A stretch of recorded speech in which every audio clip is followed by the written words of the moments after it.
भारद्वाज। उम्मीद करती हूँ आप सब अच्छे होंगे, लेक्चर सीरीज को एंजॉय कर रहे होंगे।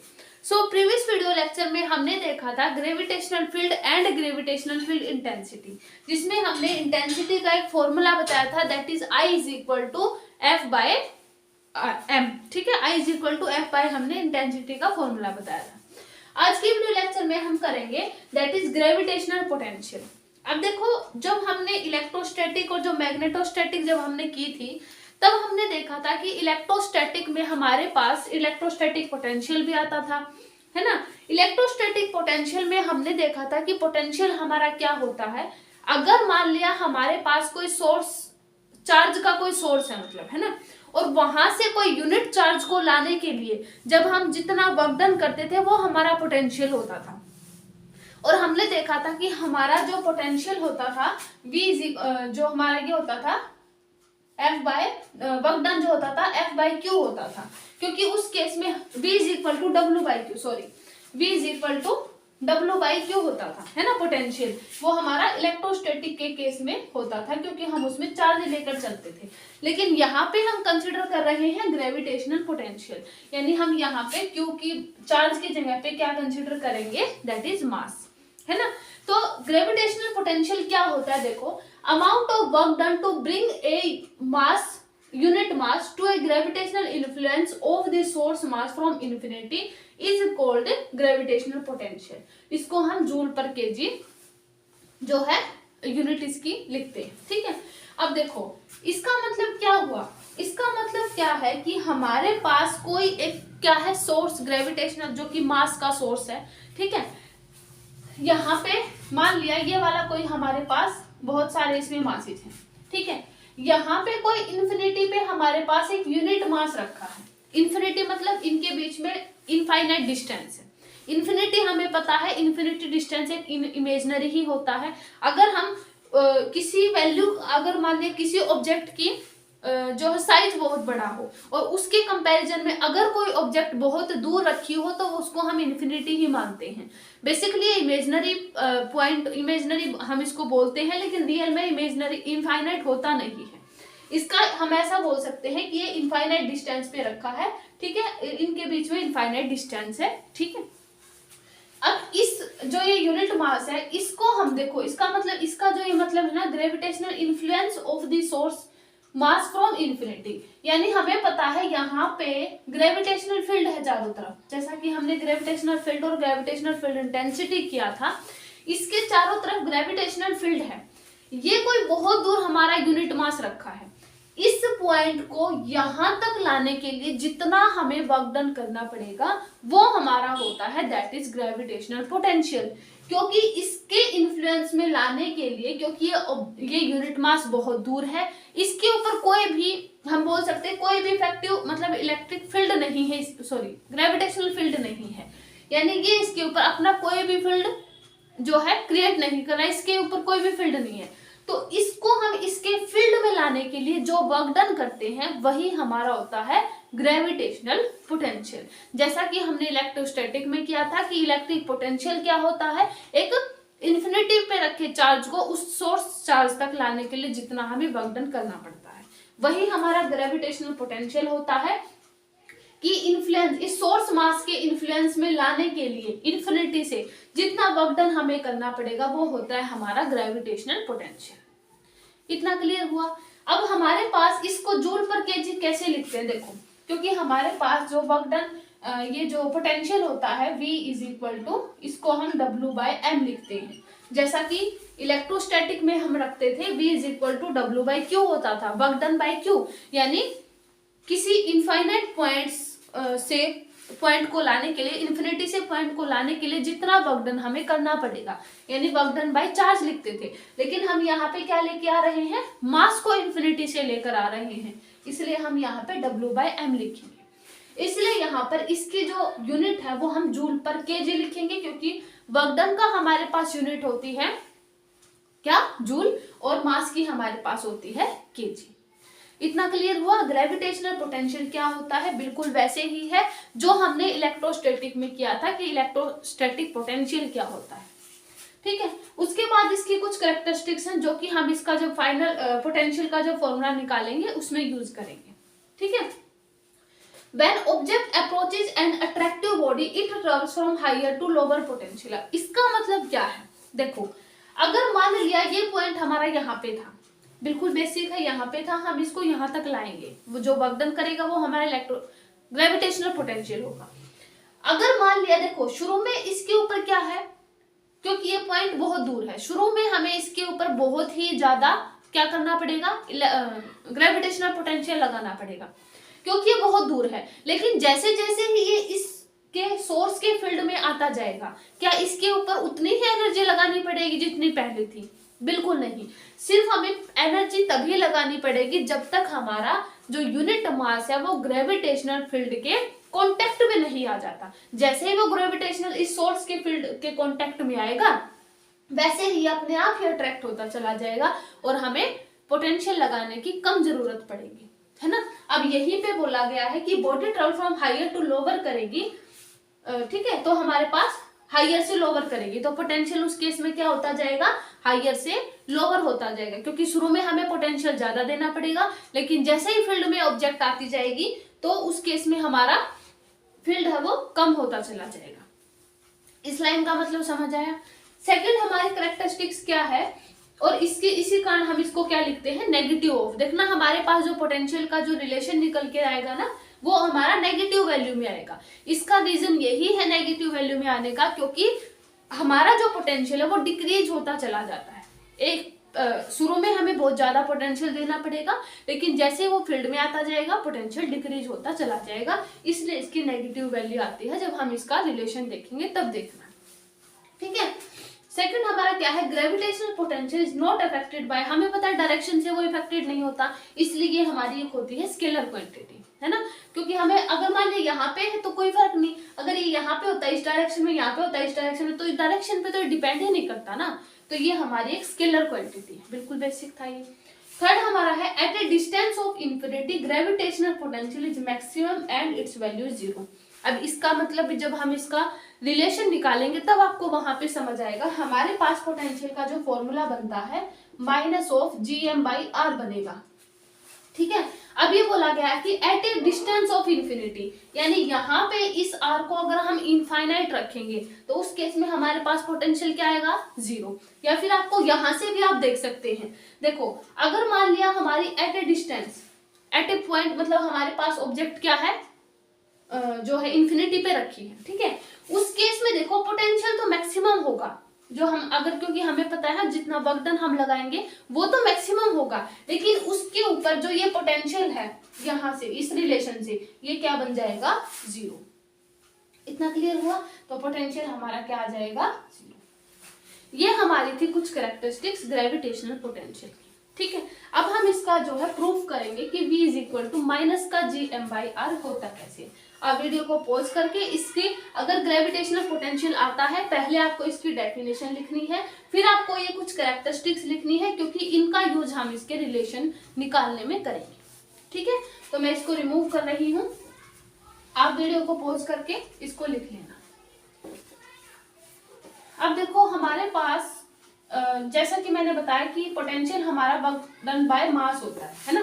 अब देखो V इज हमारे पास वर्क डन बाय मास, ठीक है। अब हमारे पास क्या होगा, क्योंकि हमें पता है नेगेटिव वैल्यू देगा ये। अब माइनस हो, वर्क डन हमारे पास क्या होता है, force into displacement into m, ठीक है, F/m। अब ये जो F/m होता है ये हमारा, जैसा कि मैंने इलेक्ट्रिक फील्ड इंटेंसिटी में बताया था कि I इज F/m आता है हमारा, है ना। तो ये हमारा हो गया I.dr, ठीक है। अब देखो यहाँ पे हम इसके बाद एक इंपॉर्टेंट टॉपिक करेंगे कि अगर ग्रेविटेशनल, जैसा कि स्फेरिकल शेल है, अगर उसके बाहर उसके अंदर जब हम इलेक्ट्रिक फील्ड इंटेंसिटी देखेंगे तो उस केस में हमारे पास अलग अलग फील्ड इंटेंसिटी आती है। अब जैसा कि ये हमें पता है ये पॉइंट सोर्स है, जो हमारा मास सोर्स का मास है, ठीक है, मास का सोर्स है। अगर ये मास का सोर्स है तो इससे बाहर की ओर हमारा यूनिट मास रखा है, तो उस केस में हमारा जो इलेक्ट्रिक फील्ड इंटेंसिटी होगी वो हमारी होती है -gm/r²। ये मैं आपको बताऊंगी। अगर हमारा स्फेरिकल शेल के जो कि हमारी रखी जाती है स्फेरिकल शेल के बाहर अगर ग्रेविटेशनल पोटेंशियल देखा जाए तो उस केस में क्या होगा और अंदर हमारा क्या होगा, इसके बाद हम वो टॉपिक करेंगे। ठीक है, अभी के लिए आप इतना ध्यान रखो कि इस केस में हमारी इलेक्ट्रिक फील्ड इंटेंसिटी माइनस का gm/r² होगी। तो ये वाली चीज हम यहाँ पे रख सकते हैं, माइनस gm/r²। हम निकाल क्या रहे हैं, पोटेंशियल। ठीक है, ये पॉजिटिव हो जाएगा, लेकिन जब हम इसका वो निकालेंगे इंटीग्रेशन तो gm आ जाएगा बाहर और माइनस का r, है ना, क्योंकि माइनस अगर हम इसको देखो 1/r² का इंटीग्रेशन करेंगे तो हमारे पास कितना बचेगा, r की -2 बचेगा, यानी -2/-2 + 1। ठीक है, तो माइनस का 1/r। ठीक है, तो पोटेंशियल देखो हमारी यहां से क्या आ गई, V = माइनस का gm/r। क्लियर हुआ कैसे आया? सिर्फ मैंने क्या लगाया है, हमने ये फॉर्मूला लगाया वर्क डन बाय मास। हमने क्या किया, क्योंकि अभी मैंने कैरेक्टरिस्टिक्स में बताया था वो वैल्यू नेगेटिव ली जाएगी। इसका रीजन भी बताया था, क्योंकि पोटेंशियल शुरू में इंक्रीज होता है लेकिन उसके बाद डिक्रीज होता जाता है, क्योंकि जैसे वो ग्रेविटेशनल फील्ड के इफेक्ट में आएगा वो उसको अपने आप अट्रैक्ट करना शुरू कर देगी, यानी पोटेंशियल जो है अपने आप ही डिक्रीज होता चला जाएगा। ठीक है, तो इस केस में हमारे पास देखो यहाँ से भी प्रूव हो गया, जैसा कि मैंने बताया था। आप फॉर्मूले में देखोगे कि नेगेटिव वैल्यू के साथ हमें पोटेंशियल मिलेगा, तो V = माइनस का gm/r। क्लियर हुआ? अगर आप इसके डायमेंशन देखेंगे तो डायमेंशन आप यहां से भी निकाल सकते हैं। वर्क डन का होता है हमारा m1 L2 T-2 और मास का मास आ जाएगा तो कितना आ जाएगा, m0 L2 T-2। ये हमारे आगे डायमेंशंस। तो पोटेंशियल्स के डायमेंशंस क्या है, P = m0 L2 T-2। ये हमारे पोटेंशियल के डायमेंशन। क्लियर हुआ? ये हमारा था ग्रेविटेशनल पोटेंशियल। अब इसके बाद हमारा आता है that is gravitational potential difference. अब डिफरेंस का क्या होता है, जैसा कि हमने इलेक्ट्रोस्टैटिक्स में देखा होगा कि एक पॉइंट से दूसरे पॉइंट तक, जैसा कि आपने देखा होगा इलेक्ट्रॉनिक्स में जब हम करते हैं, इलेक्ट्रॉनिक्स में ओपैम्प जब आपने किया होगा तो पोटेंशियल डिफरेंस आपने देखा होगा क्या होता है। एक ही फील्ड में अगर एक पॉइंट से दूसरे पॉइंट पे अगर दोनों में डिफरेंस आ जाता है, जैसा कि हम मान लेते ग्रेविटेशनल पोटेंशियल डिफरेंस क्या होगा, ये देखो, ये इसकी डेफिनेशन है। It is defined as the work done to move a unit mass from one point to other point in a gravitational field. जैसा कि हमने इलेक्ट्रोस्टैटिक्स में देखा था कि एक पॉइंट से वो फील्ड के अंदर ही होगा, एक पॉइंट से दूसरे पॉइंट तक यूनिट मास को लाने के लिए जितना वर्क डन करना पड़ेगा वो हमारा होता है पोटेंशियल डिफरेंस, है ना। तो defined as the work done to move, यानी अगर हमें देखो अब कि हमारा जो पोटेंशियल होगा क्या होगा, ए से बी बाय एम, है ना। और अभी हमने इसकी डेफिनेशन देखी थी माइनस का gm/r। अब r 1/r(a) माइनस का 1/r(b), यानी एक पॉइंट से दूसरे पॉइंट तक ले जाने के लिए जितना हमें वर्क डन करना पड़ेगा, ये हमारा होता है ग्रेविटेशनल पोटेंशियल डिफरेंस। क्लियर हुआ? अगर यहीं पे हमसे ऐसे पूछ लिया जाए कि मान लिया कि ये कोई पॉइंट है, ठीक है, ये पॉइंट P, मान लिया हम ये पॉइंट P है, यहाँ से r1 डिस्टेंस है, ये सारा फील्ड है ग्रेविटेशनल, ये r2 डिस्टेंस है, ठीक है, ये मान लिया r3 डिस्टेंस है। तो इस केस में हमारा पोटेंशियल डिफरेंस क्या होगा, तो हम कैसे लिखेंगे, gm/r1 माइनस का gm/r2 माइनस का gm/r3।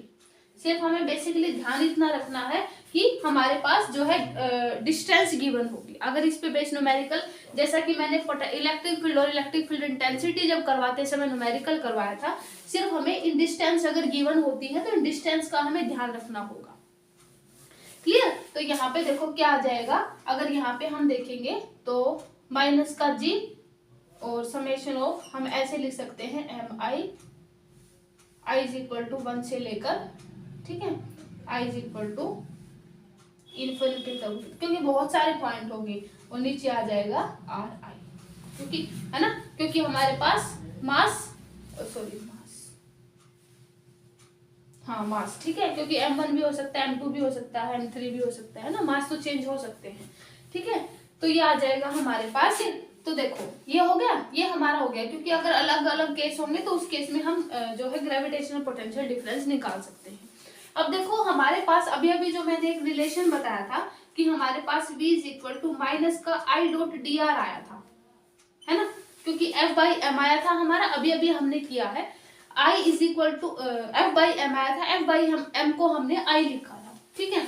तो देखो अगर हम यहाँ से अगर हम दोनों तरफ क्या कर दें, डिफरेंशिएशन, अगर हम दोनों तरफ डिफरेंशिएशन कर दें तो ये हमारा हो जाएगा dv is equal to, differentiation से इंटीग्रेशन कैंसिल, माइनस का I डॉट डी आर, यानी I की वैल्यू हमारे पास माइनस का dv बाई डी आर भी हो सकती है, ठीक है। आपको ध्यान रखना होगा कि अगर हमारे पास I की वैल्यू अगर dv बाई डी आर होगी तो ये भी हमारा करेक्ट होगा, है ना। तो I यानी हमारे पास ये क्या है, इंटेंसिटी, है ना। तो इंटेंसिटी की वैल्यू हमारे पास माइनस का dv बाई डी आर भी हो सकती है, ये हमने उसी रिलेशन से निकाला है, क्लियर। ये हमारा था gravitational potential and gravitational potential difference. अब इस पे बेस हम एक न्यूमेरिकल कर लेते हैं, जिससे हमें पता चल जाएगा कि इस पे बेस न्यूमेरिकल आते हैं तो वे कैसे आते हैं और उनके साथ हमें कैसे डील करना है, ठीक है। तो अब हम करते हैं ये जो न्यूमेरिकल है, इसमें हमारा जो है पीछे वाला कॉन्सेप्ट और ये वाला कॉन्सेप्ट दोनों ही हमारे मिक्स हो जाएंगे, ठीक है। अब देखो इसमें intensity of A gravitational field at a point situated at a distance of 80 kilometre, यानी हमारे पास क्या गिवन है, r की value from the centre of A earth is 6 Newton पर केजी। जैसा कि मैंने यूनिट बताई थी 6 न्यूटन पर केजी, यानी f बाई एम, यानी ये हमें इंटेंसिटी गिवन है ना। हमें ध्यान रखना होगा अगर यहाँ पे हमारे पास यूनिट कुछ और गिवन होती तो हम उसको इंटेंसिटी नहीं मानते, अगर यहाँ पे ये न्यूटन पर केजी है तो ये इंटेंसिटी की वैल्यू है। The gravitational potential to be zero at infinity, its value at a distance x, हमें x डिस्टेंस पे इसकी वैल्यू पूछी है, ठीक है। अब देखो जैसा कि मैंने बताया था कि हमारा जो पोटेंशियल का फॉर्मूला होता है दैट इज माइनस का जी एम बाई आर, ठीक है। अब क्योंकि हमारे पास पोटेंशियल की कुछ वैल्यू गिवन नहीं है, हमें पोटेंशियल निकालना है, ग्रेविटेशनल पोटेंशियल, ठीक है। अब ये जो जी एम बाई आर है, अब इसका यूज हम इसमें हमारे पास यहाँ पे इंटेंसिटी गिवन है, अब इसका भी कोई यूज नहीं है। अब इसका यूज कब हो सकता है, अगर इसको हम r से मल्टीप्लाई कर दे और r से डिवाइड कर दे तो हम इसका यूज कर सकते हैं, क्योंकि अभी अभी हमने बताया था कि स्फेरिकल शेल के जो आउटसाइड होता है ग्रेविटेशनल पोटेंशियल माइनस का G M by R square होता है, इंटेंसिटी, है ना। ग्रेविटेशनल जो इंटेंसिटी होती है माइनस का G M by R square, ये अभी अभी हमने करवाया है। तो यहाँ पे देखो माइनस का G M by R square, यानी माइनस का तो पहले ही और माइनस का आ जाएगा G M by R square, है ना, और इनटू में आ जाएगा r। अब ये जो G M by R square है ये हमारी क्या होती है, इंटेंसिटी। अब इंटेंसिटी तो हमें गिवन है तो इसका मतलब ये बिल्कुल ही यूजफुल फॉर्मूला हुआ, यानी I इंटू आर। क्लियर हुआ, क्योंकि मैंने यहाँ पे सिर्फ क्या किया है, ग्रेविटेशनल पोटेंशियल के स्फेरिकल शेल के आउटसाइड हमारा पोटेंशियल जो होता है वो माइनस का G M by R square होता है, क्योंकि इस अकेले फॉर्मूले का यूज हम नहीं कर सकते थे, मैंने r से मल्टीप्लाई कर दिया, r से डिवाइड कर दिया, हमने यहाँ पे इस इंटेंसिटी का फॉर्मूला बना लिया क्योंकि इंटेंसिटी हमारे पास गिवन थी। क्लियर हुआ, ये इंटेंसिटी गिवन थी तो मैंने यहाँ पे क्या किया, G M by R square, ये हमारा minus of G M by R square होता है तो माइनस माइनस प्लस हो जाएगा और I इंटू आर आ जाएगा, और हमें ग्रेविटेशनल पोटेंशियल ही बताना था, इंटेंसिटी हमें गिवन और R गिवन है ना। तो देखो इंटेंसिटी हमारे पास कितनी गिवन है, 6 न्यूटन पर केजी, है ना, और इंटू R हमारे पास कितना है, 8 किलोमीटर, है ना, 800 किलोमीटर, यानी हम ऐसा कर लेते हैं, न्यूटन पर केजी है ना, किलोमीटर है, ठीक है, ये हमारा 3 आ जाएगा क्योंकि ये किलोमीटर है और ये हमारा केजी है, ठीक है। तो हमें इसको मीटर में हमने इसको चेंज कर दिया, ठीक है। अब देखो यहाँ पे कितना बनेगा, 48 इंटू 10⁵, ठीक है। और हमें इसको किस में चेंज करना है, जूल पर केजी, क्योंकि पोटेंशियल हमारा क्या आता है, जूल पर केजी, जैसे कि हमने अभी अभी रिलेशन में बताया था W/m, है ना। तो हमें जूल पर केजी में अगर हम चेंज करेंगे तो उसको, तो ये आ जाएगा माइनस का 4.8 इंटू 10⁻⁷ जूल पर केजी। ठीक है, ये हमारा यूनिट कन्वर्टर, आपको इतना तो पता होगा कि हमारे पास 48 इंटू 10⁵ है। अगर जूल पर केजी में हम इसको चेंज करेंगे तो हमारे पास 4.8 इंटू 10⁻⁷ आ जाएगा। ठीक है, तो ये हमारा इस पे बेस एक न्यूमेरिकल हो गया। इसमें हमारे दोनों कॉन्सेप्ट यूज हो गए, इलेक्ट्रिक फील्ड इंटेंसिटी का भी और जो अभी अभी हमने पोटेंशियल का जो फॉर्मूला बताया है उसका भी। क्लियर हुआ? ये हमारा था gravitational potential and gravitational potential difference. So आज के वीडियो लेक्चर में हम इतना ही रखेंगे। नेक्स्ट वीडियो लेक्चर में हम करेंगे ग्रेविटेशनल पोटेंशियल एनर्जी क्या होती है और फिर उस पे बेस हम न्यूमेरिकल करेंगे। ठीक है, तो वीडियो को लाइक करें, शेयर करें। Thank you so much.